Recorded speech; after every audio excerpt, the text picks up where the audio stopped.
The rain came down in slow, steady sheets, turning the city into a blur of glistening lights.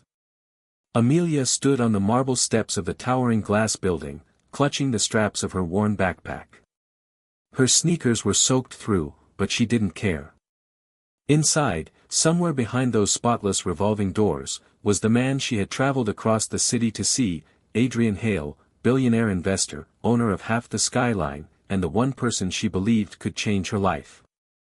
She had rehearsed the words for days, whispering them under her breath in crowded buses and lonely streets. But now, standing there in the cold drizzle, her hands trembled. She had never spoken to someone like him before. When the sleek black car finally pulled up, her heart pounded. The driver opened the door, and Adrian stepped out, crisp in a charcoal suit, his gaze sharp and impatient. Amelia took a shaky breath, stepped forward, and said, "Just one day, please. One day with you. That's all I'm asking." Adrian froze mid-step, clearly taken off guard. His eyes narrowed, scanning her like she was a puzzle he hadn't planned to solve. "You have 30 seconds, he said. "Start talking." Amelia's voice wavered at first, but the urgency in her chest pushed the words out. I've never had a father," she began, eyes fixed on the pavement. "Not even for a day. My mom worked double shifts just to keep us fed. I'm not asking for money, or gifts, or anything like that."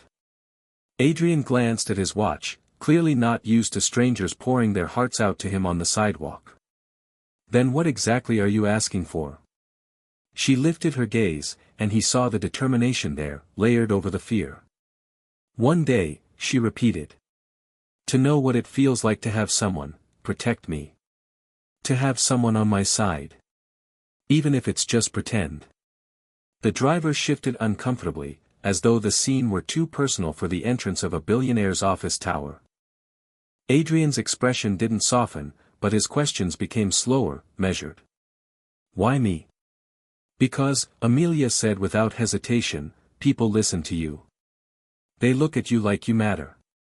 I've never had that. Maybe if I could just have one day where someone looks at me that way, I'd know how to believe in myself."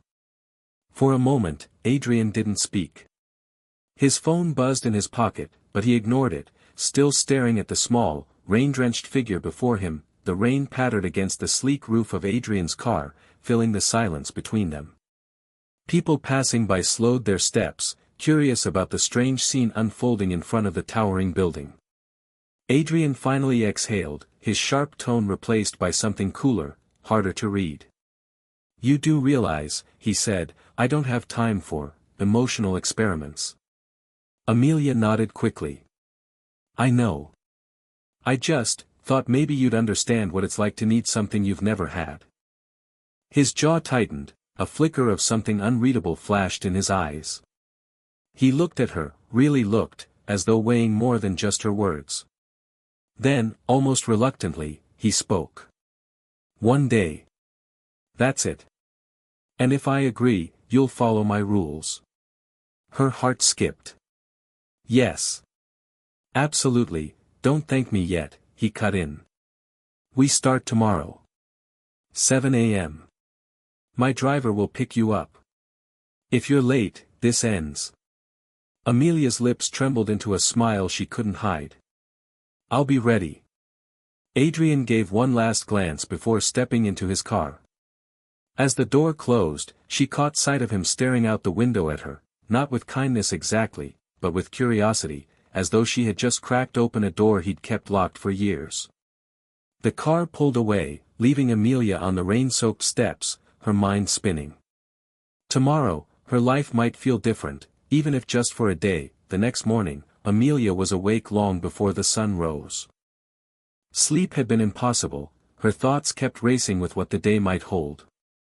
She chose her cleanest clothes, a simple navy sweater, pressed jeans, and sneakers she'd scrubbed until they almost looked new. At exactly 6:59 a.m., the deep purr of an expensive engine reached her ears. A black luxury sedan rolled up to the curb in front of her apartment building. The driver, the same man from yesterday, stepped out and opened the rear door without a word. Inside, Adrian sat with a tablet in hand, scrolling through what looked like a dozen urgent emails. He didn't look up until she was buckled in. "You're on time," he said flatly. "Good start." Amelia glanced around the pristine interior, leather seats, subtle scent of cologne, the quiet hum of climate control. It was like stepping into another world. "Where are we going?" she asked, her voice small but curious. "To my office," Adrian replied, still typing. "If you want to spend a day in my life, you'll see all of it. The pace, the meetings, the decisions. No illusions." The car glided through the city, passing blocks she'd only seen on TV, glittering storefronts, rooftop gardens, and streets lined with high-end cars. Adrian remained silent, but Amelia noticed he glanced at her reflection in the window more than once, as if trying to gauge her reactions. When they finally arrived, a towering skyscraper loomed above them, sunlight bouncing off its mirrored surface. The driver opened her door, and Adrian stepped out first. "Stay close," he said over his shoulder. "People will stare. Ignore it." Amelia took a deep breath and followed him inside, into a world she had never imagined she'd walk through. The moment Amelia stepped into the grand marble lobby, the air shifted. It wasn't just the polished floors or the glittering chandelier overhead, it was the way people's eyes immediately locked onto her. Men in tailored suits paused mid-conversation. Women with sleek hair and sharp heels glanced up from their phones, their expressions flickering between curiosity and quiet judgment. Even the receptionist, who had been typing rapidly just moments ago, froze when she saw Adrian walk in with an unfamiliar young girl at his side. "Good morning, Mr. Hale," the receptionist greeted smoothly, though her eyes kept darting toward Amelia. "Morning," Adrian replied without breaking stride. "We're heading straight to the executive floor." Amelia tried to keep her chin up, but the weight of the stairs pressed against her. She could almost hear their unspoken questions. Who is she? Why is she here? Inside the private elevator, Adrian finally glanced down at her. "Get used to it. People always talk when they see something they can't explain." "I'm not sure I like it," she admitted softly. "You don't have to like it," he said, his tone even. "You just have to stop caring." The elevator chimed, and the doors opened to reveal a sleek hallway lined with glass offices. His assistant, a poised woman in a fitted blazer, was already waiting with a tablet in hand. She raised an eyebrow at Amelia but said nothing. "Your first meeting is in 5 minutes," she informed Adrian. Adrian nodded, then looked at Amelia. "You're coming with me. Watch, listen, learn." As they stepped into the first meeting room, Amelia had no idea that before the day was over, she'd be the reason the entire building would be whispering. The meeting room was massive, a long glass table surrounded by leather chairs, with an entire wall made of floor-to-ceiling windows overlooking the city. Men and women in expensive suits were already seated, murmuring in low voices. Their chatter stopped instantly when Adrian walked in, and then all eyes subtly flicked toward Amelia. Adrian took his seat at the head of the table. "This is Amelia," he said simply, as if that explained everything. "She's observing today." No one dared question him out loud, but Amelia could feel their skepticism like a cold draft. She slid into a chair beside Adrian, clutching a notepad she had brought, even though no one had told her to take notes. The meeting began, filled with complex financial jargon she barely understood. Adrian listened sharply, interjecting only when necessary.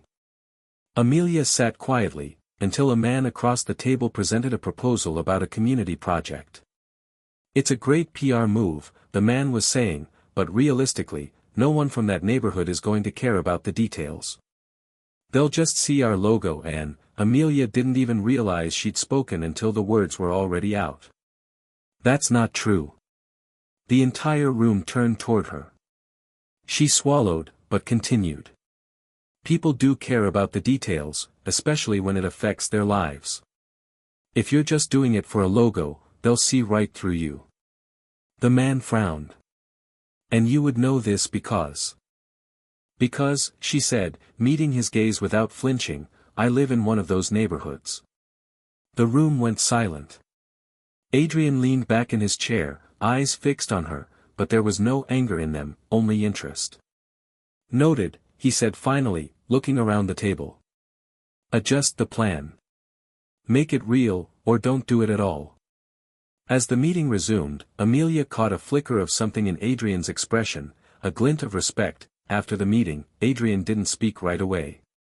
He walked with his usual measured pace down the glass-lined hallway, Amelia trailing just a step behind. She couldn't tell if she had overstepped or impressed him, his face was unreadable. Finally, inside his private office, he closed the door and turned toward her. You realize you just interrupted one of my senior executives? Amelia's stomach tightened. I'm sorry. I just thought it was important to say something. He studied her for a long moment, then shook his head slowly. Don't apologize. You were right. Her eyes widened slightly.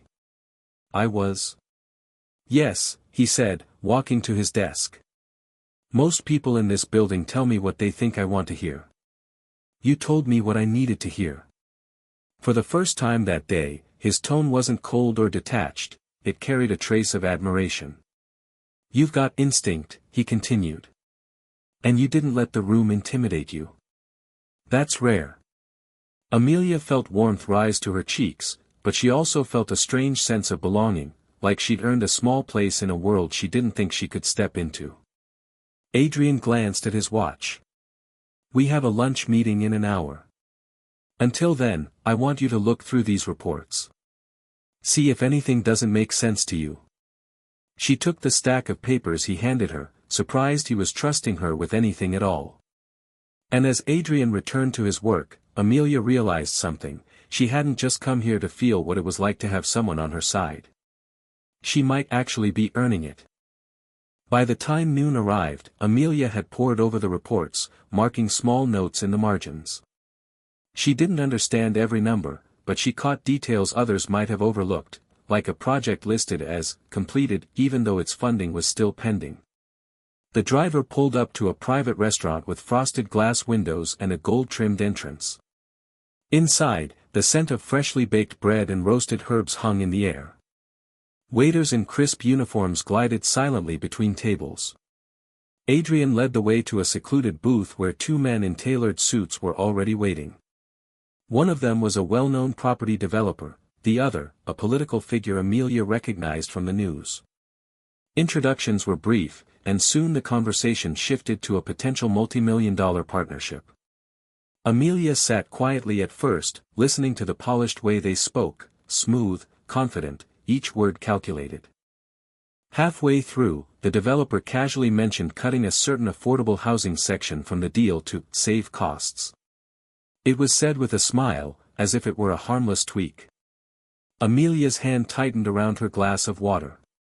She hesitated, then spoke. Wouldn't removing that make the project look like it's only for people who can already afford luxury housing? The developer blinked at her, clearly not expecting input from the young girl at the table. Well, that's not really the point, but it should be, Amelia said, steady now. If you're building something for the city, shouldn't it serve the whole city? The politician actually smirked, turning to Adrian. Sharp one you've got here. Adrian didn't smile, but his eyes lingered on her a second longer than usual. She's not wrong, he said. We keep the housing section. If that's a deal-breaker, there's no deal. The developer leaned back, realizing the point wasn't up for debate. Amelia didn't say anything more, but inside, she felt a quiet rush. She wasn't just an observer today. She was part of the conversation. The ride back from the restaurant was quiet at first. Adrian sat with one arm resting on the leather seat, gazing out the window. Amelia kept replaying the lunch in her mind, wondering if she had gone too far speaking up again. Halfway through the drive, Adrian finally broke the silence. You have a habit of saying exactly what's on your mind, don't you? Amelia hesitated. I guess so. Is that a bad thing? His lips curved into the faintest smirk. For most people in my world, yes. But for you, he paused, glancing at her, it's the only reason you're still here. She blinked. Still here. Most people who question me in public don't get a second chance, he said matter-of-factly. But you? You're not challenging me to prove you're smarter. You're challenging me because you actually care about the outcome. That's different. Amelia looked down at her hands, unsure how to respond. Adrian continued, his voice softer now. You remind me of someone I knew a long time ago. She was stubborn. Never let anyone tell her something couldn't be done. Drove me insane, and pushed me to do better. For a brief moment, there was a shadow in his eyes, something personal, something unspoken. Amelia sensed it was a door he wasn't ready to open. Before she could ask, the car slowed in front of his skyscraper. Adrian straightened, his tone snapping back to business. We still have an afternoon to get through. Let's see if you can keep surprising me. Amelia stepped out, her mind turning over his words. He hadn't said much, but it was enough to make her wonder if today was changing him as much as it was changing her. The afternoon began with a tour of different apartments in Adrian's company. Amelia followed him through glass-walled conference rooms, design labs buzzing with activity, and marketing floors filled with people tapping at keyboards. Everywhere they went, conversation seemed to pause when she walked by. By 3 o'clock, they reached the company's media studio, a sleek space where Adrian often recorded statements for investors and press. A small crew was setting up cameras and lights. We'll be streaming this live, Adrian explained, glancing at his notes. Quarterly updates. Investors expect precision. Amelia took a seat in the corner as the cameras went live. Adrian spoke with practiced authority, his voice steady as he outlined profits, expansion plans, and charitable initiatives. Everything was smooth, until one journalist, allowed in for questions, asked something unexpected. Mr. Hale, the affordable housing section of your latest project was rumored to be cut. Is that true? Adrian hesitated for half a second, not because he didn't have an answer, but because he knew where the truth had come from. His gaze flicked toward Amelia. Actually, he said, it was almost cut, until someone reminded me who the project is really for. Before she could react, he gestured toward her. Amelia, why don't you explain? Her heart lurched. She wasn't supposed to be on camera. But something in his tone told her this was no accident. She stepped up, the bright lights making her blink. I'm not a business expert, she began, but I know what it feels like to live in a place where decisions are made without listening to the people who live there. If you're going to build something for a city, it should be for everyone, not just the people who can afford the best view. The room went silent, and the crew exchanged glances. The journalist lowered his pen, clearly impressed. Adrian closed the update with a rare, genuine smile. That's why the section stays. Meeting over. As the cameras shut off, Amelia realized she had just spoken to thousands of people, and she hadn't been afraid. The studio emptied quickly after the broadcast, leaving only the faint hum of equipment cooling down. Amelia lingered near the side wall, still feeling the warmth of the camera lights on her skin. She didn't know whether to feel proud or terrified. Adrian walked over, his hands in his pockets, his expression unreadable. For a long moment, he just looked at her, not like a boss evaluating an employee, but like someone seeing a truth they hadn't noticed before. You weren't nervous, he finally said. Oh, I was, Amelia replied with a small laugh. My hands were shaking the whole time. He tilted his head slightly. But your voice wasn't. She shrugged. I guess, when it's something that matters, I can't just stay quiet. Adrian's gaze softened, just barely, but enough for her to notice. You know, most people in my world are more worried about saying the wrong thing than doing the right thing. You don't seem to have that problem. Amelia smiled faintly. Maybe it's because I've never had much to lose. Something in his eyes flickered at that, a trace of recognition, as if those words echoed something from his own past. He didn't press further. Instead, he glanced toward the door. "Day's not over yet," he said. "I have one last stop before I take you home." She fell into step beside him, wondering where they were headed. And though neither of them said it out loud, there was a different kind of silence between them now, not cold or distant, but quietly connected.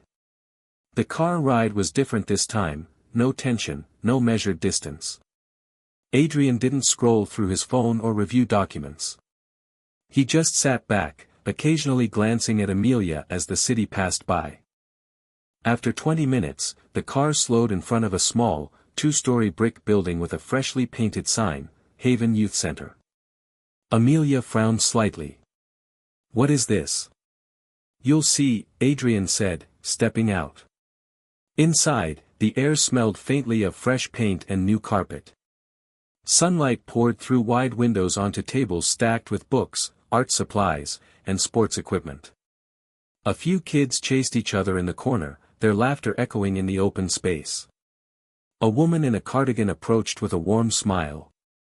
"Mr. Hale, you came sooner than we expected." He nodded, then gestured toward Amelia. "She's the reason this place is ready now instead of next year." Amelia's eyes widened. "Me? What do you mean?" Adrian turned to her. "The affordable housing section we kept. This center is part of that project. When you spoke up, it pushed the decision forward. These kids will have somewhere safe to go because you couldn't keep quiet." For a moment, Amelia couldn't speak. The lump in her throat made it hard to breathe. "You said you wanted one day to know what it's like to have someone on your side," Adrian continued. "You've had that today. But more importantly, you've learned you can be that person for someone else." Her eyes stung, but she managed a small, teary smile. "Thank you. For letting me see this." Adrian's voice softened. "Thank you for reminding me why some things matter more than numbers." As they stepped back into the sunlight, Amelia realized her wish had been granted, not in the way she imagined, but in a way that would stay with her forever. And for the first time in her life, she didn't just feel like she had someone on her side. She felt like she belonged.